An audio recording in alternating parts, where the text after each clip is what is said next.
She's a doctor. Hi, I'm Dr. Dovek, and she's a dietitian. Hey, I'm Hannah Schuyler, and together we are the Doctor-Dietitian Collab. Hey, Laura, did you like that intro there? I loved it! That was awesome! Oh, yes. Welcome to the podcast, Laura. Yes. It's so good to have you. Invited me. This is great. Oh, we are so excited to have you and that we can make this happen. Do you want to quickly give a little bit of an introduction to yourself? Sure, absolutely. So my name is Lora Grabow, and believe it or not, I have been working in obesity medicine as a therapist for 20 years. Wow. I started in 2003, and I do what I call the headwork piece to medical and surgical weight loss, which I know we're going to talk more about today. I'm coming to you from Grand Rapids, Michigan, but I work all over. I own my own practice. So what do I do in my own practice? I see individual therapy patients. I also do some bariatric coaching. I also have created and launched my own course. I do group work. I do professional speaking, not only to patients, but also to my peers. So a little bit of everything. And I come on wonderful podcasts like this because I'm very passionate about getting headwork skills out to people who need them. Oh my gosh. And not only that, you're going to be hosting our support group in July. Yes. July 19th. So we're going to be really heavily promoting that because our patients who have the Zoom link to get into this exclusive space and have access to you are in for a treat because you're going to be talking about the summer slide. Tell us more about what you're thinking about for that one. Well, what I've learned, and I will be honest, I have learned the most from patients. Patients are the experts in their lives. And what I've learned this past 20 years is that summer is often a time that can be high risk for sliding into pre-surgical unhealthy behaviors. You think that it's not, but it is often a time my patients struggle. And so I believe in the power of education. And so I've named it. I call it the Bariatric Summer Slide. And I want to talk a little bit about why it happens and then what to do about it. As you get to know me, that's what I'm super passionate about. I can share with you a lot of knowledge, but I want my patients to know, what can I do today when I end my time with Laura? Is there something I can apply right now? And you'll end with some managing summer slide strategies. I love that. We always talk about that with meetings, with work, with all sorts of stuff. Like, we always want to walk away with like an actionable plan because, a conversation or goals without a plan it's useless. So I think that's awesome that you're, that really is the focus of, kind of what you walk away from sessions with. Yeah, it's truly a waste of time if you don't do something about it. I mean, meetings are great. We just beautifully articulated all of our goals and strategies and all these big fancy company speak words and just even in your own life, like I want to get healthy. Well, what does that mean and how do you do that? And we are very excited to bring you on, especially now. We just have done a recent podcast with a patient who is in the very, very final stages of being a pre-op patient. Her surgery is next week.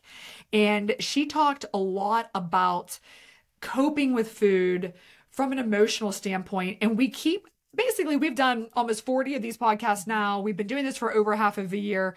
We are just seeing, though, every single topic we do, whether it be nutrition related, even constipation somehow, sex, you name it, everything has the mental health component, and we haven't dove in appropriately there. So I really want to hear from you about just the emotional side, the coping side, the mental health side, and how do we help people to really just navigate those most challenging waters? Absolutely. So first of all, thank you for allowing me to be the first mental health person on your amazing podcast. Thank you for that. And even though I've been working in obesity medicine for 20 years, I do feel mental health is still the missing piece of the treatment plan. And I hope one day that I can stop saying it's missing. I believe our patients get a lot of education on the tool they're choosing. And I believe in your clinic, you do both medical and surgical weight loss, correct? So they get a lot of education on their tool. They get a lot of education on movement. They get a lot of education on nutrition. Hannah, that's your expertise. And that answers the how, right? How am I going to treat my disease of obesity? but you have to go deeper. What I've learned to have lifelong success, and I believe this is what your patient has been talking about with you, the one who's getting so close to her surgery date, is why do I eat? You need tools. We need to not only answer, how do I treat my disease of obesity, but why do I eat? Because all of us, we struggle with obesity or not, all of us have an emotional relationship with food. And the day you go in the operating room, that relationship is changed. Okay. And to use your patient's words that, I cope with food, she's not alone, right? Probably all of us kind of cope with food some, but not all of us have the disease of obesity. So there's like multifaceted things going on. But when I, trained to be a therapist, there's probably like nutrition 101 and surgery 101. Well, there's therapy 101. What we are trained in is when our clients come to us and there's some unhealthy coping skills present, we never take them away right away, right? So first of all, you work with the client that they can see like the skill isn't working for them, which is probably why they're coming to your office anyways. They have some behavior that's not helpful. 2, once they realize like, I don't know if this emotional eating thing is really that great for me. We start talking about, well, what are some other things you could try? And what are some of the needs you think you're meeting with emotional need? And is there emotional eating? And is there healthier ways you can do that? And we start practicing, and you get a homework assignment and they practice, and then they come back to your therapy session or the group. You can do this in group as well. How did that work for you? Well, guess what? When you have bariatric surgery, you don't do that. And there's often a need, right? There are medical needs. Obesity is a disease. We need to treat it. I do think often the behavioral education, my piece, is much more impactful post-surgery anyways. But that coping skill is often taken out immediately. And we need to educate patients about that. That's why we need a mental health person to say, okay, right? And so if we get that call, so like I said, I've worked with bariatric patients a long time. I'm in private practice now, but I used to be in a very large integrated practice here in Grand Rapids, Michigan. And if a patient is calling that first week or second week saying they're so hungry after bariatric surgery, we know from a physiological standpoint, they cannot be physically hungry. They're emotionally hungry. So then they would get referred to me and providing that education and that sort of thing. So, wow, there's so much I can talk about, but that's my role. I call it the missing piece. Well, I mean, the thing about you that is just remarkable is that you just like really get it, and I think that you talk to people in a way that just totally demonstrates that you get it. You're empathetic, you're compassionate. And when you said, man, I hate the fact that here we are, I've been doing this for 20 years, all day, every day, grinding this out, but yet there's still such a scarcity in this key pillar to the overall success of the patient struggling with this disease state or just struggling, with this whole thing in general. So like, how do you scale you? Like, how do you help more people? How do you, like you said, you're helping to train other bariatric therapists in this very, very specific niche of therapy and mental health work. But like, how do we do this? Like, how do we do this better? I know. I think it starts when you look at the team, and when we look at the team, we have to not underestimate the role. I think for too long when it comes to bariatric surgery, and I think we're just starting to get there with obesity medicine and medical weight loss, but it's been, we need a surgeon, we need an internist, we need a dietitian, we need an exercise physiologist, and the only thing we need psych for, mental health for, is that pre-op surgical veil, which is important. It's important, but it's not the most important, because obesity is a chronic disease. Yes. Lifetime, you're going to need lifetime treatment. And what I've learned from my own practice with patients, what the research will support, my intervention is much more impactful post-surgery than it is pre-surgery.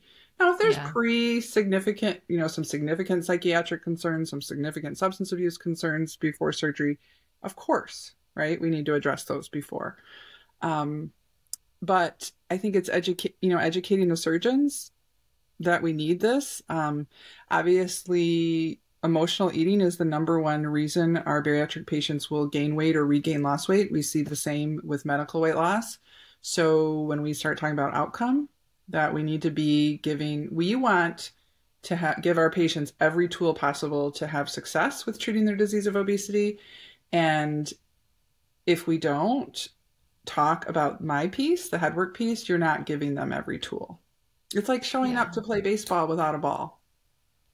Yeah, that makes sense. Because, you know, it's interesting. People always talk about physical health versus mental health. And it's kind of like, why are those two things separated into two categories? Like your mental health is part of your physical health and vice versa. Like they interplay so much. So it's just kind of like, why do we allow that to be its own category over here that's separate? Like your brain is part of your body. Exactly. And like, you know, so health is health.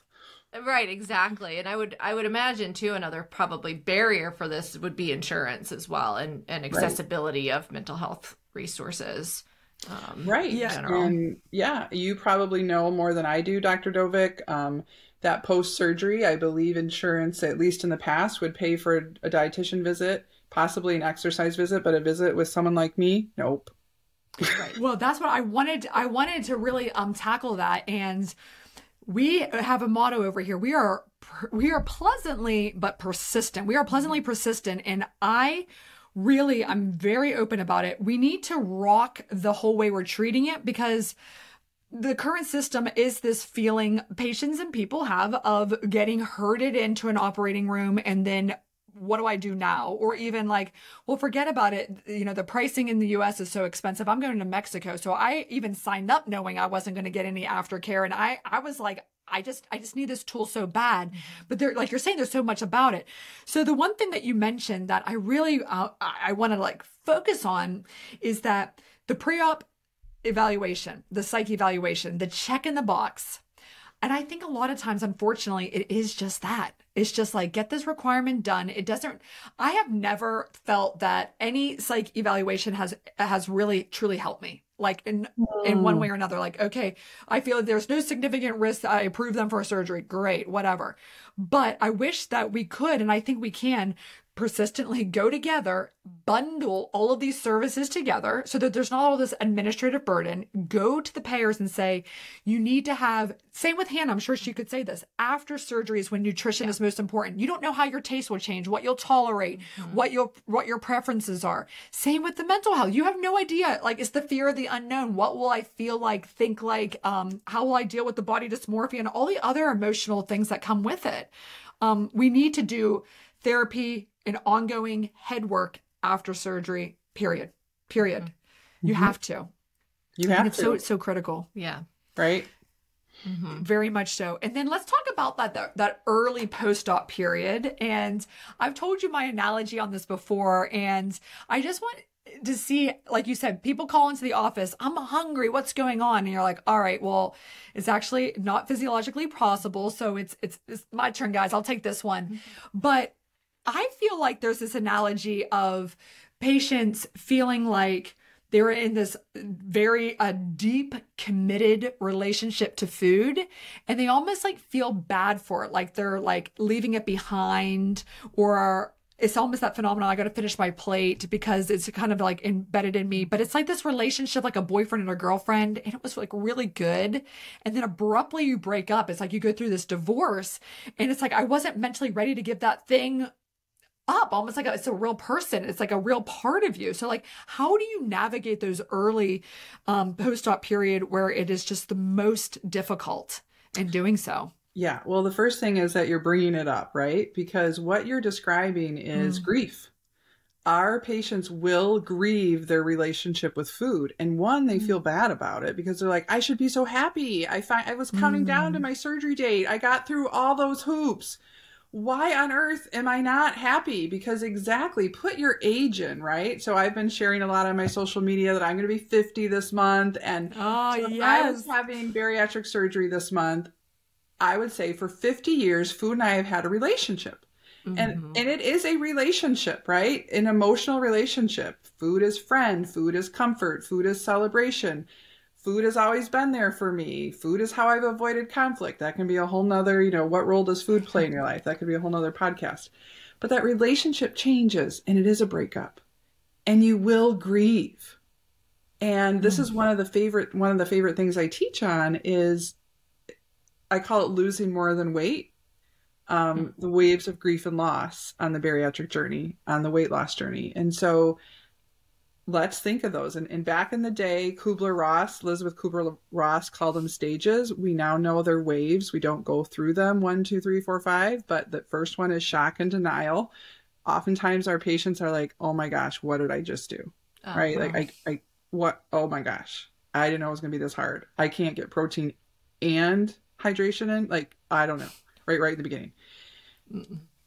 Second thing she talked about, so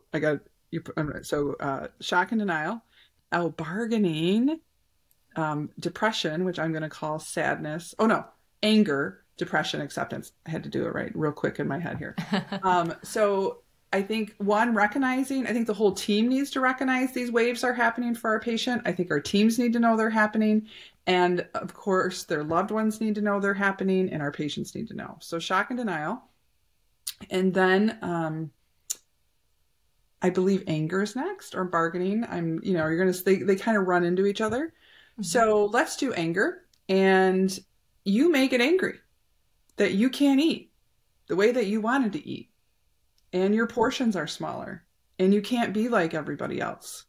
And you may have heard from your team that this is not a cure, but deep down you were really hoping it was a cure. And you're angry that you still have to work at it. And you still have to think about food, right? Mm-hmm. Oftentimes we'll see our patients bargaining, and maybe this doesn't happen so much in the beginning because you can't physiologically doing it, but I call this testing the edges. What does bargaining look like on our weight management journey? Do I really have to live all the time like I'm a bariatric surgery patient? What can I get away with? Could maybe I live one way during the week and a different way on the weekend? I'm going to try that. And I'm going to test the edges a little bit. And what happens is when I talk about that is when we're bargaining, I want you to envision it's summertime. Like, let's say you had 2 rafts, right? Rafts in the water. And, you're playing a game with your kids or something and you're trying to put a foot on each raft and see if you can balance. That's testing the edges. What's going to happen? Your rafts are going to go farther and farther apart and you're eventually going to fall in. Are you going to grab the raft that's been holding you up for 50 years or the one that it's only been a couple months since surgery? Right. You're going to go back to that old behavior. It may have been unhealthy behavior, but it was comfortable and you know it. Sadness. You miss it. You miss your relationship with food. And that's very, very normal. Your relationships may change. People you thought would be your greatest supporters aren't. And you grieve that. And there's sadness there. And then I promise you, eventually you get to acceptance of okay, I have the chronic disease of obesity. I have the best tool on board, but it's not a cure. And I need to make sure I continue to live as a bariatric surgery patient, onboarding all the tools the rest of my life. And then you'll slip out of acceptance again. You go in and out of the waves, but you've made progress when you spend a longer amount of time in acceptance. And here's another kicker of why I cope with food. All those emotions I just mentioned, like shock, anger, sadness, right? Even acceptance, happiness. Mm-hmm. You've been using food to soothe those emotions. And now you can't anymore. So I remember having one of the surgeons present when I taught on this, and he was like, oh, now I know why they're so angry and irritable. I thought I just gave them the best tool ever to make them so happy. 1, they're grieving. And 2, guess how our patients, well, really all of us often, what do we turn to during grief? Food. Yeah. Right? And that's been taken away. So we see our patients experiencing emotions at a greater intensity because they're no longer using food to soothe them down. We've talked the last couple of podcasts about the early days, and gosh, this is so, I am waking up right now too. I'm thinking about I tell them the night before surgery, you're anxious, you're worried, you're not really sleeping well. A lot of patients come into our practice now from out of town and they're in a hotel room, it's unfamiliar. Then the night after surgery, they have gas pains. So they're also super exhausted. And so they're very emotionally charged and weepy and crying, and I tell their loved one like they're gonna cry, but I thought it was a mixture of like our basic needs not being met between like a little bit hungry and a lot of exhaustion. But actually, boy, that makes a lot of sense too, is that acute awareness. It's just almost the parallels to pregnancy, I always feel like, are just so intense that it's almost like you have this baby. And like for me, I've been very open with the infertility thing. And then you have it and you're like, I've never been happier. But you're like a mess. The progesterone is all over the place. You're just like just a weepy, exhausted mess, and you're not really happy. And it's like, I've never loved anything like this. I didn't feel that. And I think it's like that, like, oh, I should be so thrilled like everybody else. Like, look at all these people. And then social media, that's a whole nother, dimension that's added, that, well, they were smiling and walking 10,000 steps and doing all these things. How come I don't feel like that at all? Like, I can barely get up. I can barely stand up. I can't do it. Right. And you guys can still see me, right? Yeah. Yeah. Okay, good. I had something come in and my screen went off, but that's okay. I'm going to keep talking. We can still see you. You're fine. There. Okay, good. That was so weird. So, you are right on, Dr. Dovik, right? Like it's all of that too, right? New environment. But again, think of how many hoops, and this is again a whole nother podcast of what our patients have to go through to get treatment for their disease. You don't have to do that with other diseases. Right. But all of the stress and everything they've been through, and oftentimes, this is different per surgeon, but oftentimes they may be on more of a liquid diet, and so we've already changed their relationship with food, even going into surgery, and so their emotions are all over the place. Because many times our patients don't even realize how much of an emotional eater they are until we take the food away. And so maybe when they went through stress before, or they had worry and anxiety, on a scale of 1 to 10, they let their anxiety get up to a 3, and then they would eat, right? They'd eat that comfort food and they'd soothe with food. But now they can't do that pre-surgery or post-surgery. And so we have patients walking around feeling their emotions at an 8 or a 9. And that's why someone are like, whoa, what's going on? That's what's going on, right? And then we hope there's a person like me who can teach them the missing piece, to tell them this is what's happening. And we're doing that right now with education. So many patients tell me, I never even thought about that. Of course I'm grieving food. And then how are some ways I can name and show up to my feelings in non-food ways? Yeah. That's definitely a conversation I have with people, especially when, they tell me, I had someone recently in our medical program who'd had regain, and she's like, I switched to working from home, and so I'm close to my refrigerator. I get frustrated with work, and I go out and I find myself just standing there like completely unaware that I have even made the walk from, the desk to the kitchen.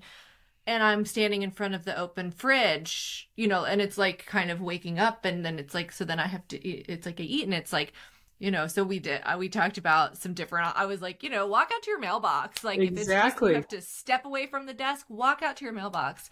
I always joke, I always tell people, pick up knitting, pick up something to do with your hands too. Cause for me, I know a lot of people also have that kind of tactile relationship with food. We think about whether it's the chewing or it's having something to do with your hands. I think we're so used to, you're watching TV at night, and a lot of times we're not just watching TV, we're watching TV and eating, or, and something else. It's like, do something else with, get a fidget toy. I don't know, like something simple like that.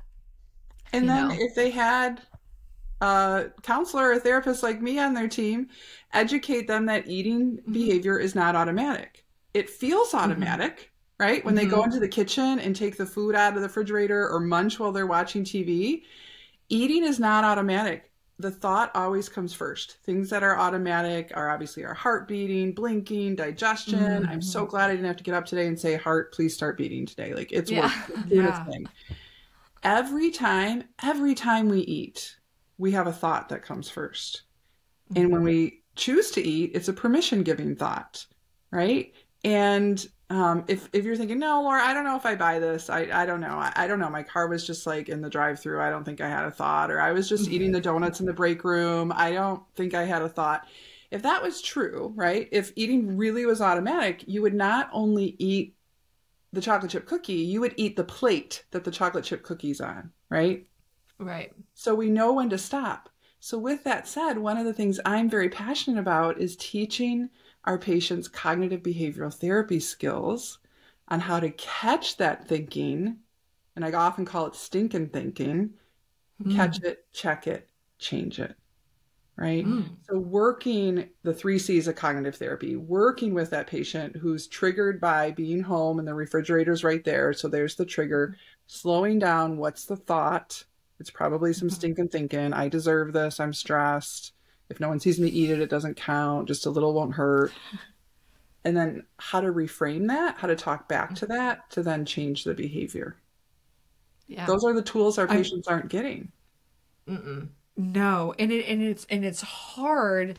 I mean, that a lot of our patients are not eating enough during the day, and they're skipping meals, and then they're legitimately hungry, and then the thought almost, it's like the conscious thought and the survival kind of mechanisms, I always feel like are at war because I know better, but I don't care. Like, I need this. And like you said, the stinking thinking, that is such a good way of putting it, that there is just such a drive or a self-validation as to why I deserve it. I had a horrible day at work. Like, get the bottle of wine open. I'm coming home. Like, I need this. I deserve this. Or it was an awesome day. Savor the champagne. We deserve to celebrate. And I can do this a little bit. Like you said, the weekend warrior versus on the weekday, I'll be good. On the weekend, I can do whoever I am. Boy, I mean, there's just so many things here. And to get back, to break through those habits of that overwhelming obsessive thought, like you're like, okay, there's the thought. I've recognized it. I know my triggers, but it's like, I want pretzels. I want pretzels. I just could use a little bit of pretzels while I'm watching this. Like, how do you like finally be like, I gotta give in. Like, I gotta take this edge off. It's so overwhelming. Like, how do you like make that voice go away? That's hard. It's very, very hard. And, yeah. So I teach on this as well. The argument in your head. I need the pretzels. I don't want the pretzels. I want the pretzels. I don't want the pretzels. I want the pretzels. I don't want the pretzels. And, that patients will often call it the devil and the angel, right? Like, I have one on my shoulder, stay on plan, go off plan. They're probably not using those words. It's more, I want to eat it. I don't want to eat it. They've actually done some research on this. Actually, Judy Beck, she's one of the leading people in the CBT world, cognitive behavioral therapy, because she's like, I heard it all the time. She's like, I heard it all the time. Laura, finally, I just ate the pretzels because I felt better, right? Like, at least I wasn't thinking about it anymore. And so she started to do some research, like, on, okay, did the pretzels really make them feel better? Yeah, we could do a whole nother podcast on that with like what pretzels do to our brain.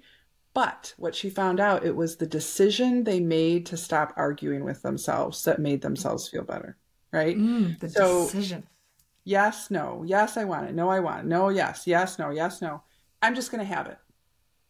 As soon as they made that decision to stop arguing, the upset level goes down and they feel better. And then they eat the pretzels, and then we'll get our whole nother podcast material about eating those type of foods. But just as the decision to eat the pretzels made you feel better, the decision not to eat the pretzels makes you feel better. So I spend a lot of my time teaching patients on how to stop this argument. I want you to think about things we do every day, like brushing our teeth. Could you imagine if we got up every day and had an argument about brushing our teeth?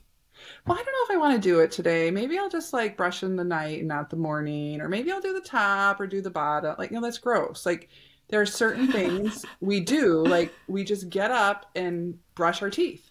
Another thing, like just do it. Putting our seatbelt on. Could you imagine when we get in the car, if we had to have this huge argument with ourselves?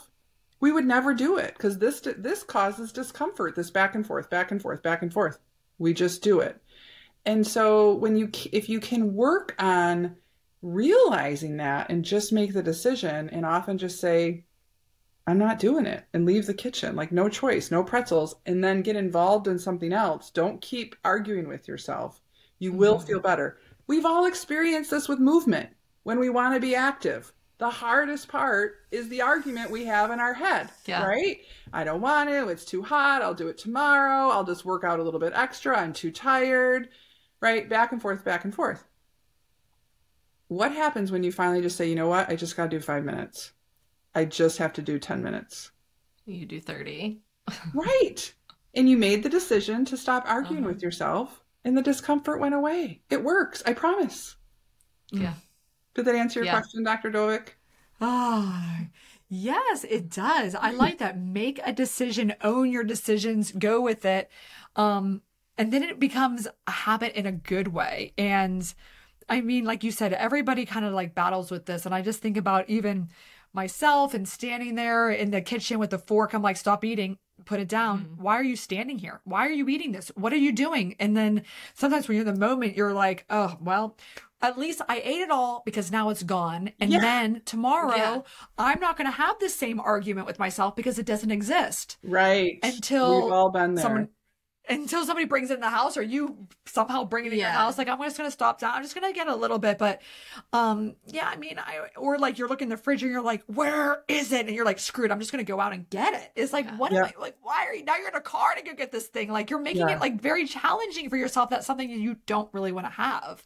Right. And it's really, really hard, I think. So I mean, there is that early post-op, I think the grieving, then the kind of the ongoing and the habits that you set. Do you feel that there is something behind sort of how you do a surgery in that first month or two that sets the stage for long term? Or do you feel like if you had like kind of a rough first few months, you weren't really like on your game? Is there a comeback story to be had even after surgery? I have never been asked that question. I have to say, in my experience, I think I've seen both do well, right? Like those who have their tools and have onboarded from the beginning, and then those that struggle. I mean, sometimes our patients experience unexpected complications they had no control over. That's true too. Yeah. You know, and they still come back. I hear more patients in the beginning who are worried that they've screwed up their whole bariatric journey, right? Like I broke my tool, or they hit that normal 3-week stall or 5-week. Yeah. You can speak to this and they're like, yep, see, I told you I was going to be the only one bariatric surgery didn't work for. And I think that's so important when you need to be around other patients or providers who can educate. No, this is normal. I get why you think that. No other program has worked for you. So of course your brain is like, I've had 50 years of, I was going to be the only one. The tool's not going to work for me. But that's where they need to trust their team and have a team that you can't screw it up. And again, even farther out. And you probably feel this way too, Hannah. People's like, oh, my pouch is stretched, or I've broken my tool. It's not working. And I always say, when you go back to living as a bariatric surgery patient, your tool will work for you. Yeah. When you live as a sleeve patient, your tool will work. When you live as a bypass patient, your tool will work. Are you doing that? And again, it's back to, are you using all the tools? And usually not. Usually some of their treatment tools, they're not doing anymore. They're not recording, right? They're not using a food tracker. They're not going to group. They're not getting enough protein, right? So guess what happens in other diseases when you stop using your treatment? Yeah, they get worse. Your symptoms come back, right? Yeah. Same as with obesity. If you stop treatment, you will get your symptoms back, and a symptom of obesity is regain, right? And so when people are struggling with regain, we need to give them more treatment, and they need to get back to what works. So let's talk about treatment specifically from your standpoint. Do you feel like you talked about support is so helpful, hearing other people's journeys? I'm not alone. I feel that too. There's strength in knowing that, again, you're not isolated on this island trying to go through this. And I think that those patients who don't reach out for support in any shape or form are the ones that just don't do well. But so when it comes to your treatment, do you feel that the best is a more one-on-one approach? Is it a more group approach, a support group, which there's all kinds of, talk about doing a whole episode on something? Or do you think it's a hybrid of all these things and each patient is different? Like, how should we really tell our patients, go see Lora for this, and this. Like, what should they do? Yeah. So I think it's a hybrid. I mean, not everybody needs individual therapy. I think I would start with group. I believe in what I do, so I'm in therapy because I think therapy is just good self-care. But I think what will happen is you'll be in support group, or you'll start realizing, oh, I'm grieving food, or my relationships are changing, or a topic will come, like, I need to talk more about that. I look as the group support program, we kind of scratch the surface in support group. But if you want to dig deeper, that's when you go to individual therapy. Now, if you're struggling with a depression, right? So we know depression can be exacerbated after bariatric surgery. Often gets better. It can get worse. If you're struggling with binge eating disorder, this is a high risk factor for poor outcome after bariatric surgery. And it looks different. Binge eating disorder doesn't go away. It just looks different after bariatric surgery. Individual therapy. Okay. If you're struggling with transfer addiction, especially substance use disorder, alcohol use, therapy. So a little bit of both. Right. Sounds good. No, it's all so needed. Yeah. And, Glennon Doyle, you're a fan of hers, I think. I think we talked about things. Yeah, I text her that like every other day. You did today, actually. In fact, she sure did. And I mean, we can. And when we're talking about our feelings, you said earlier, there's this, your feelings for so long have been muffled down to a level 3. And then that's your trigger to, okay, I don't want to feel this way. I don't want to do hard things. And so I'm going to make sure I mask that. Now, you talk about this, now we're blowing the roof off. We're feeling these big feelings, and now we are feeling our feelings. And as Glennon put in her book, which kind of like made me like stop, that whole chapter on like feelings are meant for feeling. And how do you kind of like cope with that without going to another way? Like, I know we talked about like going for a walk and those sorts of things, and those things might come, but like, how do you cope with those big feelings? And do you believe that all feelings are meant for feeling, as Glennon puts in her book? I absolutely believe in that. And Dr. Dovik, I also want to compliment you on calling them big feelings. I don't believe we have positive and negative feelings. I think we've been saying that too long, and there is no such thing as a negative feeling. There's big feelings, there's pleasant feelings, there's unpleasant feelings, there's comfortable feelings, there's uncomfortable feelings, but there's not positive and negative. And so how do we, one, recognizing that this is something I have to work on. I mean, the whole emotional intelligence stuff and affect regulation didn't come out until early 90s. So there's many of us who were probably raised in homes that didn't get a lot of skills on naming and feeling feelings. For many of our patients, naming and feeling feelings wasn't safe in their household. And so again, starting that support group, maybe my online course, but if you want to go deeper, individual therapy. And some of my suggestions, what I've learned is, first, you have to develop a feeling vocabulary, because I would often give the assignment, whether it be in a group session or an individual session, okay, I want you to do a food mood journal. I want you to write about how you're feeling when you're eating this week. And they'd come back to me with blank journals. I'm like, okay, something's going on here, because this is happening over and over. They're like, I don't know how. Like, I didn't know how to write. And when you ask people to start naming some feeling words, you usually hear happy, mad, and sad. That's usually all they have. But there's so much more. There's lonely, there's anxious, shame is a big one our patients experience. There's excitement, there's joy, there's anticipation.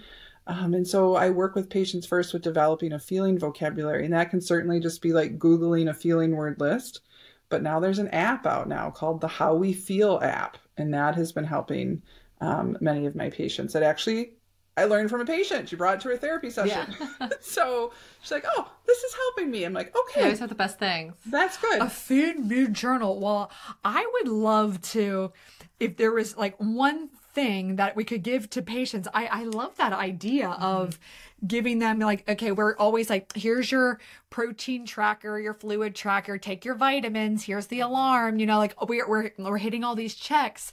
But, and even sleep trackers, that's another one that I think is, you know, we don't talk about that as much, but man, I've never thought of a food mood journal where you really like stop and just like feel the feeling. And why am I trying to like stifle this thing down? You know, that's a lot. Yeah. Mm-hmm. Because let's say it's really normal. We don't want to feel the big ones. I mean, it's not like, yay, I can't wait to grieve. I can't wait to feel disappointment and sadness. Like, I'd be really worried about you. Yeah. But the only way to feel is to feel. And I teach my patients that feelings are not emergencies. You will get through them. Emotional eating is about numbing and escaping. And transfer addiction is about numbing and escaping. And because I want my patients to have every tool for success, all of us are worth more than numbing or escaping. We need tools to cope through, right? We need tools to cope through those hard days at work. We need tools to cope through a disappointment, right? Because the numbing and escaping eventually wears off, right? The numbing wears off, and now you have two things you're upset about. Whatever you were trying to escape and numb, and now you're mad at yourself because you went off plan and you got into your emotional eating roller coaster, right? And so I try to teach those skills. So like naming the feelings and then, okay, what is this feeling telling me, right? Like our feelings are data. What do I need right now? What am I hungering after? You know what? After a hard day, it is so healthy that you want to decompress and put your feet up, right? Your feelings are worth more than French fries, okay? Your decompression needs are worth more than French fries. Are there other ways you can do that? Same with celebration. You said, good day, let's get the champagne out. I love to celebrate. It's probably one of my favorite things I love to do. I was the mom who said, I don't craft, but I celebrate. I love to celebrate, and your celebration needs are worth so much more than food. And, you know, people think we're drowning our sorrows in chocolate chip cookies, and we are. That's a component to emotional eating. But the research shows the actual number one feeling we eat for is happiness and joy. We love to keep the good feeling going, and we do that with food. We do it well with food. Again, let's celebrate. It's a healthy need, but let's do it in a healthier way. Oh my gosh. I'm like, keep going. I know. To end. So tell me, yeah, right. I mean, I really, I mean, all seriousness, I want to attend your workshops because I feel like it's going to make me a better surgeon. I want Hannah, I'm going to make our whole team do it because I want all of us to like, the perspective is like, yes, of course we've seen that. We've thought of that. I mean, I've been doing this for 10 years and your learnings, your perspective are just, again, so spot on. Like you just get it. So tell us what are some of the workshops that you have available that patients might be like, yeah, I'm going to sign up for all of them too. Like, how do I do this? Yes. Well, first of all, I would love to come to your team and do some trainings on some of the things we talked about, just for your team. What I have right now is, like you said, how do you scale yourself? I asked that question a couple of years ago, and I created an online course because I spoke at a conference for bariatric patients. There were probably 700 patients there, and I was teaching basic foundational head work skills, like the thought comes first and emotional eating. And they were looking at me like, I've never heard this before. And it just broke my heart because I was like, how have you never heard this before? And this was pre-COVID. And then people were asking me, do you see people virtually? And I was like, no. And then so never say no. And then I started thinking through, well, how can I reach more people with head work skills? And I created an online course called Foundations in Headwork for Healthy Weight Loss, which I would love to offer discount code to all of your listeners. Use discount 30. How about I run that through the end of July, maybe for people? Wow, so very good. Thank you. What I've done is I've created an online course, and it's $225, but to your listeners, 30% off. And I'm teaching the foundational headwork skills. And we've kind of talked about all of them today. So the first two videos, it's a 7-week course. It's self-paced. The first one, we're going to talk about squashing stinking thinking and introducing you to cognitive behavioral therapy skills. Second two focused on understanding your emotional eating roller coaster, how to exit it. Third one is on setting healthy boundaries. Could your yes be sabotaging your weight loss? And the fourth one is building and using a support team. So those are what we address in the 7 videos. So I'd like to invite them to do that. LoraGrabow.com. Also, you can sign up for my email list. I do specialty classes. That's been a new service I've been offering through my practice and teaching people all over virtually. I don't have one going right now. I'm taking some time off in the summer, but I have one that I did on emotional eating where we really took a deep dive into understanding our emotional relationship with food. 8-week class. And another one I do is CBT, cognitive behavioral therapy strategies on the bariatric journey, an 8-week pretty intensive CBT training. So those will probably come up again in the fall. Awesome. Oh, that is awesome. Discount 30. Discount 30 if they sign up before the end of July. LoraGrabow.com. We'll put all of that in the show notes as well for anybody that's listening, so you can check that out.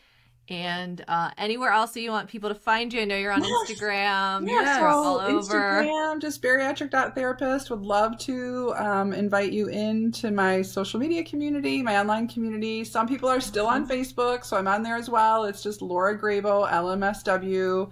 And yeah, I would love to connect with people. Great. Oh, I love it. So do another sign out on our support group coming up in July. Oh, yes. Yeah. So that is on Wednesday, July 19th. Mm-hmm. And it will be at 7 p.m. Eastern. Mm-hmm. And we will have all the links. It is a support group that we want people to come and hear more about you and just get that live interaction and all of that sort of thing. So it'll be at 7 p.m. It'll be a Zoom link. It'll be available to all, but you'd have to come into the Zoom and we'll have to let you into that whole thing. But be there because Laura's going to be talking about the summer slide, which is, it's a hot topic. No doubt. And I think we all need that. That whole summer bodies are made when, well, you can't lose it in the summer either. You know, we have to make sure that we focus on all that. But, well, Lora, thank you so much for being here. This is honest to God, this is my favorite podcast that we've ever done. I mean that. We're going to force you to come back 90 more times. I would love to come back. I'm so, like I said, it's still the missing piece, and I'm so passionate to educating as many patients as I can. Oh, yeah. Fantastic. Awesome. All right. Well, you can always follow us as well. Find us on Instagram at DoctorXDietitian, at Dr. Dovek, at hannahschuyler.rd, or on our website, DoctorXDietitian.com. You can sign up. We'll make sure to have a great episode guide with some of this information as well. So sign up so you get that right to your inbox, and we will see you next time. Thanks, guys, for listening. Bye. Bye-bye.